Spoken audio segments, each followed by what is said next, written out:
Hi Brainies and welcome back to the channel. I hope you guys are doing super well and studying properly for your exams.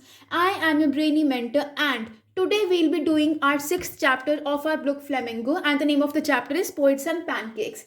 थोड़ा confusing सा chapter है, कहीं से start होता है, कहीं पर जा रहा होता है, कहीं से खत्म हो रहा होता है, नो आइडिया. सो इस चैप्टर को हम अच्छे से करेंगे, धीरे धीरे करेंगे एंड इस चैप्टर को जल्दी से कंप्लीट भी करेंगे.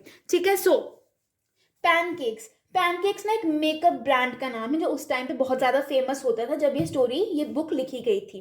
ठीक है. सो इसके इस चैप्टर के जो ऑथर है उनका नाम है अशोका मित्रन एंड ये अशोका मित्रन ने एक बुक लिखी थी माई ईयर्स विद बॉस. ठीक है. जिसमें उन्होंने किसके बारे में बात की थी? About the Gemini studios.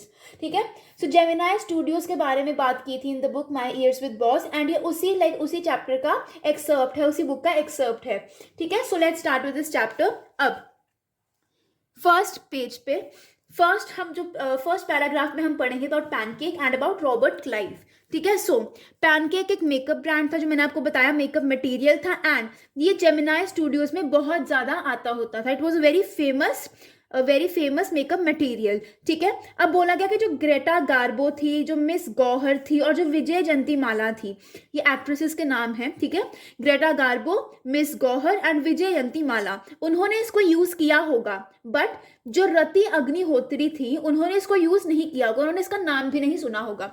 अब ऑब्वियसली अगर कोई एक ब्रांड एक टाइम पे फेमस होता है तो कुछ टाइम के बाद उसकी यू कैन से पब्लिसिटी कम भी हो जाती है. तो वही कहा गया है कि एक टाइम पे ग्रेटा गार्बो के टाइम पे बहुत ज़्यादा फेमस था बट जब रति अग्निहोत्री आई तो उनके टाइम पे ये जो ब्रांड था पैनकेक ये इतना फेमस नहीं था.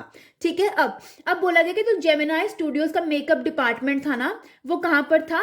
रॉबर्ट क्लाइव के स्टेबल्स के ऊपर बनाया गया था. ठीक है. एक बिल्डिंग थी जिसको माना जाता था कि रॉबर्ट क्लाइव के स्टेबल्स है. स्टेबल्स क्या होते हैं? जहाँ पे घोड़े बांधे जाते थे. ठीक है. तो उसके ऊपर वाले फ्लोर पे बनाया गया था मेकअप डिपार्टमेंट. ठीक है. अब कहते मद्रास में और भी ज़्यादा जगहें थी जिसमें माना गया था कि यहाँ पर रॉबर्ट क्लाइव की जगह है. ठीक है. अब कहते हैं कि रॉबर्ट क्लाइव थे वो बहुत कम टाइम के लिए मद्रास में आए थे. उन्होंने बहुत ज़्यादा बैटल्स भी लड़े थे एंड उन्होंने क्या किया था? वेरी इंपॉर्टेंट क्या किया था उन्होंने? ही मैरिड अ मेडन मतलब उन्होंने एक यंग लड़की से शादी की थी in Saint Mary's church in Fort Saint George in Madras. ठीक है. You have to remember this, very important, कहाँ पर शादी की थी और किससे की थी. ठीक है. ये था हमारा फर्स्ट पैराग्राफ. अब जो हमारा सेकंड पैराग्राफ है ना यहाँ पर हम पढ़ेंगे अबाउट द मेकअप रूम कि उनका मेकअप रूम कैसा था. ठीक है. तो बोला गया कि जो मेकअप रूम था ना वो एक हेयर कटिंग सैलून की तरह था एंड वहां पर लाइट्स थी हर जगह, जहां पर भी देखो लाइट्स थी and half a dozen large mirrors भी बहुत ज्यादा थे. ठीक है. तो बोला गया कि जो लाइट्स थी ना वो थी इनकैंडेसेंट लाइट्स मतलब लाइक गर्मी लगती थी, लाइक जो लाइट्स थी उनसे हीट एमिट होती थी तो वो गर्म लाइट्स होती थी. एंड तो बोला गया कि जो मेकअप डिपार्टमेंट था उसका हेड पहले कौन था? एक बंगाली था बट वो बंगाली बहुत ज़्यादा फेमस हो गया एंड फेमस होने के बाद उसने जेमिनाई स्टूडियोज में काम छोड़ दिया. ठीक है. जिसके बाद एक महाराष्ट्रियन वहाँ का हेड बन गया. ठीक है. और उस महाराष्ट्रियन के अंडर एक आंध्र प्रदेश का इंसान था काम करता, एक मद्रास का इंसान काम करता था, एक एंग्लो बर्मीज काम करता था एंड बहुत ज़्यादा लोकल तमिल्स भी काम करते थे. इस पॉइंट में ना ऑथर हमें ये बोलते हैं आके कि देखो कितनी नेशनल इंटीग्रेशन थी, नेशनल यूनिटी थी हमारे मेकअप डिपार्टमेंट में, है ना. और ये नेशनल इंटीग्रेशन बहुत पहले स्टार्ट हो गई थी हमारे डिपार्टमेंट में, जबकि ऑल इंडिया रेडियो में और दूरदर्शन में तो ये बहुत ज़्यादा बाद में आई है. ठीक है. अब बोला गया ये जो गैंग थी ना मेकअप मैन वाली जो भी मेकअप करते थे ये क्या करते थे? ये ना एक डिसेंट लुकिंग इंसान को, बहुत शरीफ से आराम से अच्छे दिखने वाले इंसान को क्या करते थे? एक मॉन्स्टर बना देते, हाइडियस क्रिम्सन ह्यूड मॉन्स्टर बना देते, बहुत डरावना बना देते. अकॉर्डिंग टू द ऑथर उनको अगली बना देते थे. ठीक है. कैसे बनाते थे? बहुत ज़्यादा पैनकेक लगा के, बहुत ज़्यादा लोशन पोशन लगा के पूरा उनका फेस ही बदल देते थे. तो उस टाइम पे जो शूटिंग होती थी ना वो ज़्यादातर इंडोर्स ही होती थी और 5% शूटिंग आउटडोर्स होती थी. ठीक है. अब ऑथर को लगता है कि वो लाइक मेकअप वाले उनको गर्ल्स एंड बॉयज को अगली इसलिए बनाते थे ताकि वो जब उन पर लाइट्स पड़े तो वो ज़्यादा प्रेजेंटेबल लगे. तो ऑथर के अकॉर्डिंग मेकअप किसके लिए करते थे? ताकि वो थोड़े अगली दिखें. ठीक है. बट ये ऐसा नहीं होता ऑब्वियसली. ठीक है. अब एक प्रॉपर हायरार्की थी मेकअप डिपार्टमेंट में कि पहले इसका मेकअप ये करेगा, इसका मेकअप ये करेगा. तो जो चीफ मेकअप मैन था वो चीफ एक्टर्स और एक्ट्रेसेस को अगली बनाता था. ठीक है। फिर सीनियर असिस्टेंट सेकंड हीरो और हीरोइन को अगली बनाता था, फिर जूनियर असिस्टेंट मेन कॉमेडियन को अगली बनाता था, एंड सो। अब जब क्राउड सीन्स होते थे तो क्राउड का मेकअप कौन करता था? Office boy. ऑफिस बॉय करता था। वो क्या करता था, जिस दिन भी क्राउड की शूटिंग होती थी तो उसने बड़ा सा बाउल ले लेना, उस बाउल में सभी सभी लोशन पोशन पैनकेक वगैरह सब कुछ डाल देना, मिक्स कर लेना उसको वेसल में, एंड सभी के फेस पे स्लैप कर देना, slapping on the crowd players, ठीक है। तो सबके फेस पे ऐसे स्लैप कर देता था वो, एंड आइडिया ये था कि फेस का एक भी पोर नहीं दिखना चाहिए, हर एक पोर बंद हो जाना चाहिए, ठीक है। बट यहाँ पर बोला गया कि जो ऑफिस बॉय था ना वो एग्जैक्टली में एक बॉय नहीं था, वो एक लाइक जवान इंसान था, and he was in his early 40s की एज में था, लाइक 41 to 45 की एज में था वो। एंड वो जेमिनाई स्टूडियोज इसलिए आया था ताकि उसको होप थी कि या तो वो एक्टर बन जाएगा, या फिर टॉप स्क्रीन राइटर, डायरेक्टर, या फिर लिरिक्स पोइट भी बन जाएगा, लिरिक्स राइटर भी बन जाएगा, एंड इनफैक्ट वो एक पोएट भी था। बट इन द एंड वो क्या बन जाता है? एक ऑफिस बॉय बन जाता है, ठीक है। फिर आगे बोला गया, तो अशोका मित्रन जी अब अपने बारे में बताते हैं कि उन डेज में मैं क्या करता था। मैं क्यूबिकल में बैठता था और मेरा काम क्या होता था, मैंने न्यूज़पेपर स्टीयर करता था एंड वहाँ पे अरेंज करता था उनको प्रॉपरली, ठीक है। तो उस टाइम पे वो कहते हैं कि मेरे काम को ना सभी बोलते थे क्या है वेला बंदा है, क्या काम करी जा रहा है। इनफैक्ट बॉस भी यही बोलता था कि क्या काम कर रहा है, वेला बंदा है ये, ठीक है। इसीलिए क्या होता था, जो भी इंसान बहुत परेशान हो जाता था ना वो आके अशोका मित्रन जी के पास उनके क्यूबिकल में आता था और उनको बस बोलने लग पड़ता एंड ऑल दैट, ठीक है। अब जो ऑफिस बॉय था वो भी यही करता था, वो भी आता था और सुनाने लग पड़ता था अशोका मित्रन जी को कि आप तो बस यहाँ पे फ्री का बैठ के खाते रहते हो, और मेरा देखो मैं तो इतना अच्छा लिटरेरी टैलेंट है मेरे अंदर, वो भी कितना वेस्ट हो रहा है, बहुत ज़्यादा वेस्ट हो रहा है वो टैलेंट सारा। अब अशोका मित्रन जी ना प्रे करते थे कि बस अब कोई क्राउड शूटिंग का दिन आए, इसको थोड़ा काम करे, मेकअप वगैरह करने का काम आ जाए इसको, और ये जल्दी से चला जाए ताकि वो अशोका मित्रन जी उसके एपिक से बच जाए, मतलब लंबी लंबी स्टोरीज से बच जाए, ठीक है। अब आगे, अब यहाँ पर इस पैराग्राफ में, इन दिस पैराग्राफ हमारे पास एक और इंसान का इंट्रोडक्शन होगा और उनका नेम है कोठामंगलम सुब्बू, ठीक है। अब बोला गया कि जो ऑफिस बॉय था ना वो ज्यादातर गुस्सा किसकी तरफ होता था? टुवर्ड्स अ सिंगल पर्सन, एक सिंगल इंसान था जिसका नाम था कोठामंगलम सुब्बू। अब जो सुब्बू था ना वो नंबर 2 पे आता था at the Gemini Studios, and वो बहुत ज़्यादा, वो भी सेम टाइम पे ही उसकी ओपनिंग हुई थी मूवीज़ में, सेम टाइम पे जेमिनाई स्टूडियोज में आया था, एंड उसको बहुत ज़्यादा डिफिकल्ट टाइम्स भी देखने पड़े थे। बट क्या हुआ, वो ना बहुत ज़्यादा यू कैन से बहुत ज़्यादा फेवरेट बन गया था बॉस का, एंड ही वॉज नंबर 2, ठीक है। अब यहाँ पर हमें ना कास्ट सिस्टम का रेफरेंस देखने को मिलेगा कि जो सुब्बू था ना, ऑल दो सब कुछ सेम ही था, सुब्बू और ऑफिस बॉय में सेम टाइम पे उनकी एंट्री हुई and all that. But difference ये था कि जो सुब्बू था ना ही was a Brahmin, he had the virtue of being born a Brahmin, ठीक है। ये उसको फायदा हो गया था, किसको? सुब्बू को ये फायदा था, ठीक है। एंड इसका क्या मतलब हुआ, उसको एक्सपोजर था, he had met a lot of rich people, a lot of nice people and all that, ठीक है। तो वही वो कहता था कि देखो मैं भी तो इतना अच्छा टैलेंट हूँ बट फिर भी सब कुछ वेस्ट जा रहा है। एंड जो सुब्बू था ना वो बहुत ज़्यादा लॉयल था, he was very loyal, and उसके दिमाग में ना हर एक चीज़ बहुत जल्दी से, he was very tailor made for films, कोई भी चीज़ बोलो एंड उसके बाद 100 आइडियाज़ तैयार होते थे। एक दिन प्रोड्यूसर ने बोला कि हमने सीन क्या शूट करना है, the rat fights the tigress under water and kills her but takes pity on the cubs and tends them lovingly. मतलब एक रैट ने टाइगर की वाइफ जो थी टाइग्रेस उसको मार दिया है पानी के अंदर, एंड उसके जो कब्स हैं उनको प्यार से रख रहा है, ठीक है। तो इस सीन को कैसे शूट करना है, ठीक है। अब मिनट में ही, लाइक थोड़े से टाइम में ही वो बहुत ज़्यादा 4 वेज उसके सामने आ जाती है कि ऐसे ऐसे करना है। बट उसको अगर फिर भी पसंद नहीं आती थी प्रोड्यूसर को, उसके बाद सुब्बू के पास 14 अदर ऑल्टरनेटिव्स आ जाते थे कि भाई ऐसे ऐसे करो। तो सुब्बू के पास लाइक बहुत, कह सकते हैं कि film making was very easy with a man like Subbu, he had a talent, a very nice talent, ठीक है। अब इसके अलावा सुब्बू का एक और टैलेंट था, he like his success in the films overshadowed and dwarfed his military achievements, like वो बुक्स भी बहुत लिखता था सुब्बू, बट वो फेमस किसकी वजह से? Because of the movies. तो उनकी जो बाकी अचीवमेंट्स थी उसको थोड़ा ओवरशैडो कर दिया गया था, ठीक है। अब उन्होंने बहुत ज़्यादा बुक्स लिखी थी and he wrote a original story poems also, like बहुत कुछ लिखा था उन्होंने। यहाँ पर बोला गया थिलाना मोहनाम्बल, ठीक है। ये क्या है, एक नॉवल लिखी थी उन्होंने जो कि बहुत ज़्यादा फेमस हुई थी एंड बहुत ज़्यादा सक्सेसफुल हुई थी। एंड इस नॉवल में क्या था, अबाउट द देवदासीज जो कि 20th सेंचुरी में हुआ करती थी, ठीक है। सो बेसिकली हम ये कह सकते हैं कि इतना अच्छा इंसान था, सब कुछ इतना अच्छा था, क्या करता था वो, अपने घर पे लोगों को रखता भी था, खिलाता पिलाता, एवरीथिंग। बट इतने अच्छे इंसान के साथ, charitable and improvident man, and yet he had enemies, उसकी फिर भी एनिमीज थे। क्या इसका रीजन ये था कि वो बॉस के बहुत ज्यादा क्लोज था, या फिर कुछ लोग ये भी सोचते थे कि वो साइकोफैंट है, and all that all that all that. Obviously जो लोग ज्यादा अच्छे होते हैं उनके हेटर्स भी ऑब्वियसली होते ही होते हैं, ठीक है। फिर तो हमने ना सुबू को हमेशा किसके साथ देखा था, बॉस के साथ ही देखा था। बट वो एक डिपार्टमेंट के अंडर था, जिस डिपार्टमेंट का नाम था द स्टोरी डिपार्टमेंट। अब इस स्टोरी डिपार्टमेंट के अंदर एक लॉयर भी था और एक असेंबली थी ऑफ राइटर्स एंड पोएट्स, ठीक है। तो जो लॉयर था उसको क्या बोला जाता था, लीगल एडवाइजर, ठीक है। बट बाकी लोग उसको क्या बोलते थे, उसको ऑपोजिट रेफर करते थे, उसको इलीगल एडवाइजर बोलते थे। रीजन क्या था अब हम पढ़ेंगे। तो बोला गया कि एक बहुत ज्यादा टैलेंटेड एक्ट्रेस थी, उसका बहुत ज्यादा गुस्सा आता था, शी वॉज एक्सट्रीमली टेम्परामेंटल। तो एक दिन उसने क्या किया, उसने गुस्से में सबको बोल दिया, सब कुछ बोल दिया गुस्से में, एंड हर कोई बिल्कुल चुप था।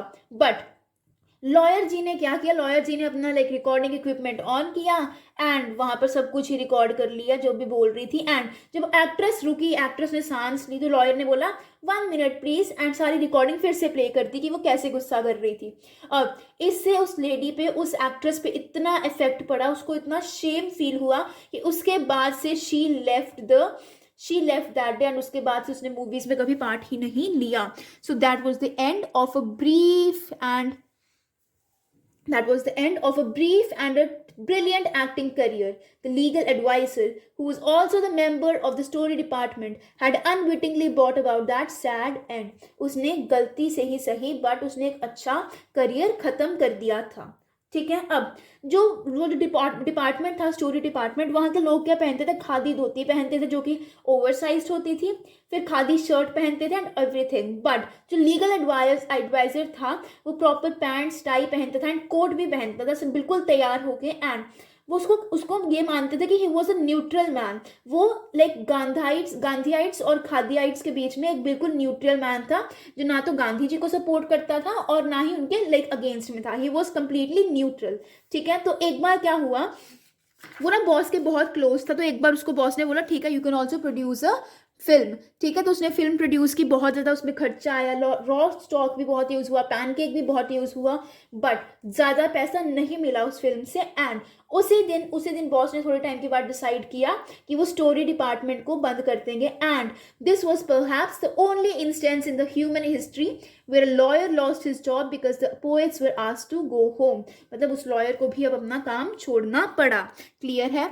अब आगे आप बोलेंगे कि जेमिनाई स्टूडियोज था, वहाँ पर बहुत ज़्यादा पोएट्स आते थे, जैसे S Yogiyar, Sangu Subramanyam, Krishna Shastri, Harindranath Chattopadhyay and so on, बहुत ज़्यादा आते थे। एंड यहाँ पर इसकी खास बात क्या थी, इसकी जो मेस थी वो बहुत अच्छी थी, जहाँ पे कॉफ़ी मिलती थी दिन के टाइम पर भी एंड रात के टाइम पे भी। देखो उन दिनों में क्या था कि कांग्रेस रूल में क्या था, आप इकट्ठे मिल नहीं सकते, ठीक है। प्रोहिबिशन बहुत ज़्यादा थी। एंड जब लोग कॉफ़ी के लिए मिलते थे तो बहुत ज़्यादा सेटिस्फाइंग, बहुत एंटरटेनमेंट सब कुछ होता था। अब वहाँ पर बातें होती थी, बहुत ज़्यादा बातें होती थी। एंड जो लोग थे ना, they were very against communism, they always supported and worshipped Gandhi ji, ठीक है। तो लोगों के अकॉर्डिंग जो एक कम्युनिस्ट इंसान होता है वो एक भगवान को ना मानने वाला इंसान होता है, गॉडलेस पर्सन होता है, ठीक है। एंड उसको किसी से प्यार नहीं होता, कुछ नहीं होता, एंड उसको कोई प्रॉब्लम नहीं थी, वो अपने बच्चों को और अपने चिल्ड्रन को भी मार सकता था, ठीक है। तो ऐसे नोशंस बहुत ज़्यादा चलते थे साउथ इंडिया में, and everyone supported Gandhi ji only, ठीक है। अब आगे क्या हुआ, अब कम्युनिज्म एंड सोशलिज्म के ही बहुत ज़्यादा चर्चे हो रहे थे at that time, if you all guys know socialism and capitalism and all. तो इसी टाइम पे क्या होता है, यहाँ पर आती है फ्रैंक बुचमैन की आर्मी, ठीक है। मॉरल रीआर्मामेंट आर्मी आती है, कहाँ से आती है, फ्रॉम यूएस से, ठीक है। ये 200 के करीब लोग आते हैं, more than 200 people they come. And कब आते हैं, 1952 में आते हैं। अब इनका मेन मोटिव क्या होता है, to promote their own ideology, और इनकी आइडियोलॉजी यूएस की आइडियोलॉजी थी कैपिटलिज्म, तो इसलिए ये आए थे। अब ये प्रमोट कैसे करते थे, ये क्या करते थे, दे यूज्ड टू प्रॉपर, ये क्या करते थे, देखो पहले तो यहाँ पर ये बोला गया कि यहाँ पर उनको सबसे अच्छा होस्ट कौन सा मिला, जेमिनाई स्टूडियोज। ठीक है, तो लोगों ने बोला कि ये इंटरनेशनल सर्कस है, यहाँ पे अलग अलग टाइप के लोग, अलग अलग फेसेस एंड ऑल दैट। तो ये अपनी आइडियोलॉजी को लाइक फेमस करने के लिए प्लेस करते थे, शोज करते थे। ठीक है, तो टू प्लेस जो बहुत फेमस हुए थे वो थे Jotham Valley and the forgotten factor, ये बहुत फेमस हुए थे। एंड यहाँ पर जो जेमिनाई स्टूडियोज के लोग थे ना, उन्होंने बार बार बार बार इन शोज को देखा था, they were very fond of these shows. ठीक है, अब यहाँ के जो प्लेस है ना, इनका लाइक मैसेज वगैरह बहुत सिंपल होता था, बट सेट्स कॉस्ट्यूम्स बहुत अच्छे होते थे। एंड जो ड्रामा कम्युनिटीज थी ना, वो बहुत ज़्यादा इम्प्रेस्ड थी इन सब से। ठीक है, तो इस टाइम पे क्या होता है, यहाँ पर जो सनसेट और सनराइज का सीन होता है ना, वो बहुत ज़्यादा फेमस हो जाता है जॉथम वैली का। एंड बहुत टाइम तक वही सेम सीन चलता रहता है। ठीक है, उसके बाद ऑथर को बहुत टाइम के बाद पता चल जाता है कि जो मॉरल रीआर्मामेंट आर्मी थी वो क्या थी। It was a kind of counter movement to international communism and the big bosses of Madras like M Vasan simply played into their hands. मतलब कि कम्युनिज्म के अगेंस्ट ये एक मूवमेंट थी, ये जो पूरी मॉरल रीआर्मामेंट आर्मी आई थी। एंड मिस्टर वासन कौन था, जेमिनाई स्टूडियोज के हेड, वो बहुत आसानी से खेल चुके थे, लाइक उनके हाथों के हमने खेल चुके थे। ठीक है, अब यहाँ पर देखो बहुत बातचीत हो रही है, सभी कह रहे हैं कि लाइक बहुत ज़्यादा, लेकिन बट एक बात है कि बहुत खुशी हुई थी। The staff of Gemini studio, उनको बहुत मज़ा आया था, उन्होंने जो 200 पीपल को होस्ट किया था, अलग अलग साइजेज, अलग अलग नेशनैलिटीज़, तो they were very happy with all that. ठीक है, अब इसके बाद कुछ टाइम के बाद पता चलता है कि एक और फेमस इंसान आ रहा है in the Gemini Studios. We have a very new visitor in the Gemini Studios. कुछ लोगों ने बोला कि वो इंग्लैंड का पोइट है। ठीक है, अब देखो जेमिनाई स्टूडियोज में ना लोगों को सिर्फ 3-4 पोइट्स के बारे में पता था। यहाँ तो वर्ड्सवर्थ के बारे में, तो टेनिसन के बारे में, कीट्स, शेली, बायरॉन के बारे में, और एक दो को एलियट के बारे में भी पता था। तो अब लोग सोच रहे थे कौन आ रहा है, कौन आ रहा है, भाई हमें तो कोई पता ही नहीं है। ठीक है, फिर यहाँ पर अब देखो किसी ने बोला कि वो पोएट नहीं है, वो एक एडिटर है, और जो हमारे जो बॉस है मिस्टर वासन, वो उनको एक बड़ी सी रिसेप्शन दे रहे हैं, क्योंकि जो वासन थे ना उनके बॉस, वो एक तमिल वीकली के भी क्या थे, एडिटर थे।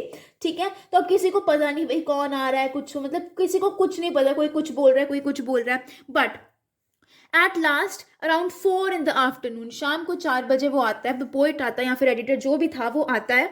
बहुत लंबा सा इंसान, English like proper typical English था, very serious and very unknown to everyone, कोई नहीं जानता था कि वो कौन है। अब यहाँ पर बॉस जो थे उनके मिस्टर वासन, उन्होंने लंबी सी स्पीच दी, वेलकम किया जैसे करते हैं ऑब्वियसली, वो वाली स्पीच जो कोई सुनता ही नहीं है, obviously you guys know that, बहुत बोरिंग सी जो स्पीच होती है, वो स्पीच दी। एंड जो स्पीच में कौन सी टर्म्स यूज की, freedom, democracy and all that, इससे पता लगा सकते थे हम कि जो मिस्टर वासन थे उनको भी इस इंसान के बारे में ज़्यादा पता नहीं था। ठीक है, अब लोगों के दिमाग में ना बहुत ज़्यादा क्वेश्चंस आने लग पड़े कि क्या है। तो अब वो आगे आया एंड जो उस इंसान ने अपना विजिटर ने अपना के स्पीच दिया ना, उसने देखा जो ऑडियंस थी वो बिल्कुल शांत, कोई सब उसको बस घूरी जा रहे हैं, कुछ नहीं। और उसका जो एक्सेंट था ना वो भी इतना वो था कि लोगों को समझ ही नहीं आ रहा था कि क्या बोल रहा है। तो everybody was very confuse and में वो चला जाता है। एंड उसकी जो विजिट थी ना, it remained a mystery, like बहुत टाइम तक तो ये पता ही नहीं चला कि वो आया क्यों था, what was the main reason for coming.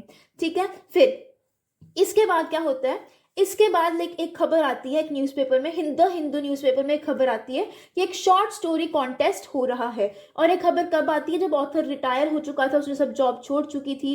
And नहीं, ये तब की बात नहीं है, ये तब की बात है जब वो लाइक उसमें जॉब में ही था। एंड वहाँ पर हिंदू ने एक अनाउंसमेंट की कि एक शॉर्ट स्टोरी कॉन्टेस्ट होगा। एंड कौन करा रहा है वो कॉन्टेस्ट, द एनकाउंटर, एक ब्रिटिश पीरियोडिकल है जिसका नाम है द एनकाउंटर, वो ये कॉन्टेस्ट करवा रही है। ठीक है, तो इतनी फेमस कोई थी नहीं है, बट ऑथर ने सोचा चलो ठीक है मैं पैसे डालता हूँ एंड मैं पुरानी स्क्रिप्ट लगा के भेज देता हूँ। ठीक है, अब आगे क्या होता है, अब उन दिनों में क्या था, इतना कुछ था तो नहीं, तो उसने देखा लाइब्रेरी में जाकर, उसने देखा कि एनकाउंटर जगह जगह पड़ी हुई है। एंड जब उसने एनकाउंटर वाली बुक पढ़ी ना, एनकाउंटर देखो मैंने आपको बताया ना ब्रिटिश पीरियोडिकल, जब उन्होंने उस पीरियोडिकल को पढ़ा तो वहाँ पर जो एडिटर का नाम था ना, उसको देख के ना लाइक ऑथर के दिल में घंटियां बजने लग पड़ी। When I read the editor's name, I heard a bell ringing in my shrunken heart. It was the poet who had visited the Gemini Studios. ये वही इंसान था जो Gemini Studios में आया था। ऐसा ऑथर को ये लग रहा था कि मैंने कोई बहुत और मतलब बहुत दूर दराज का कोई भाई मिल गया मुझे, and I was very happy. And मैंने एनवेलप को सील किया, मैं बहुत खुश था। I was just singing the same song, जैसे हिंदी फिल्मों में होता है ना कि जब दो भाई मिलते हैं तो जो गाना बजता है मैं बस वही गाना गा रहा था, and I was very happy. And उस ऑथर का नाम क्या था? Stephen Spender. ऑथर या फिर editor of the Encounter, Stephen Spender. Stephen, that was his name. ठीक है, अब कुछ टाइम के बाद, अब यहाँ पर आता है कुछ टाइम के बाद क्या होता है, जो ऑथर है ना वो वो निकल जाते हैं, he gets retired from the Gemini Studios, and उनके पास टाइम बहुत होता है, पैसा नहीं होता। ठीक है, तो किसी भी चीज का जिसका प्राइस कम हो तो ऑब्वियसली जिसके पास पैसा नहीं है कम चीज की प्राइस देख के वो खरीद ही लेगा, है ना। तो एक बार वो जा रहे थे फुटपाथ पे, तो वहां पर उन्होंने ना देखा कि ब्रांड न्यू बुक्स मिल रही थी और 50 पैसे ईच। अब उनको बहुत वो लगा, इंटरेस्टिंग लगा, तो उन्होंने खरीद ली एंड 50 पैसे पे किए और क्या खरीदी? The God that failed. ठीक है, ये वाली बुक खरीदी। अब इस बुक में क्या था, इसमें 6 लोगों के बारे में लिखा गया था। 6 लोग थे जिन्होंने अपने आप को डिस्क्राइब किया था कि कैसे वो कम्युनिज्म से बाहर आए थे, how they return from communism and their disillusion return, अचानक से बाहर आए थे। अब ये 6 कौन थे? ये जो 6 राइटर्स थे ना, जो 6 लोग थे जिन्होंने बताया कि हम कम्युनिज्म से कैसे बाहर आए, ये थे Andre Gide, Richard Wright, Ignazio Silone, Arthur Koestler, Louis Fischer and Stephen Spender. Louis Fischer कौन थे? जो आपकी चैप्टर है द इंडिको वाला चैप्टर, उसके राइटर जो है वही Louis Fischer and Stephen Spender. अब जब ऑथर ने फिर से वो नाम पढ़ा स्टीफन स्पेंडर, एंड उस टाइम पे उसको वो बुक बहुत ज़्यादा इंपॉर्टेंट लगने लगी, बहुत सिग्निफिकेंट लगने लगी। अब एट द एंड, अब जाके जो स्टीफन स्पेंडर था, अब जाके उसको पता चला कि वो जो लड़का था, वो जो ऑथर था, वो क्यों आया था इन the Gemini studios. I felt a dark chamber of my mind lit up with a hazy illumination. The reaction to Stephen Spender at Gemini Studios was no longer a mystery. Gemini Studios में क्यों आया था Stephen Spender? अपनी जो ideology है उस time पे ही was a communist, तो अपने कम्युनिज्म को बढ़ावा देने के लिए आया था। ठीक है, the boss of the Gemini Studios may not have much to do with Spender's poetry but not with his god that failed. ये थी स्टोरी। थोड़ी सी ट्रिकी है बट अच्छी है, इजी है। If you read it you will understand it very easily. So that was it for the video. If you like the video, don't forget to like, share and subscribe to the channel. You are a brainy mentor. Have a great day ahead.